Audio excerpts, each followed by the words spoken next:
Actually, let's stay with that corporate environment and that client-server application. By mere mention of the fact that it's a client-server application, the developers will be letting you know that, look, they've worked on big stuff. Now, there's another term that comes into here, and it's very cool.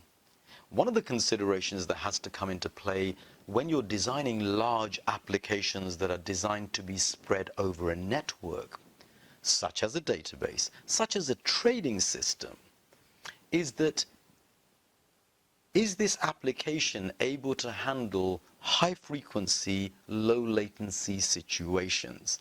Very cool. You will see it on job specs, those two terms. High frequency kind of makes sense. Lots of users using it at the same time. But what is this low latency thing? Let's go there.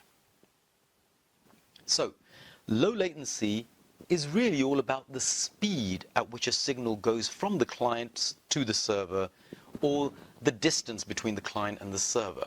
And so essentially, when a trader hits a trade, they want to know that the signal was going to get to the server, action that trade, and come back and get an acknowledgement very fast. The speed at which it can do that is actually a very important part in terms of being competitive in a market environment. So this has a really tight technical definition. That speed is called the latency of the network. And low latency is what you're aiming for when you're designing high-speed applications like trading systems, like online gambling systems, and even online auction systems such as eBay. You know that most of your auctioneers or whoever's getting involved, they're going to be looking at the last minute and making trades right at the last minute, and that server has to be able to handle loads of hits in real fast time. This is known as low latency, high frequency environments. Good term for you to know. Oh, by the way, there are certain languages that are good for this and certain languages that fail.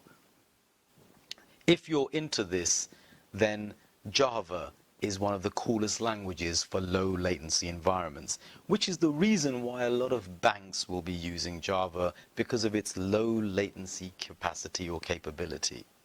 Now, we may touch on this later when I do the Java masterclass, but for now, understand Java, one of the best languages around for low latency applications such as trading in any environment. But indeed, there are other applications for low latency situations as well.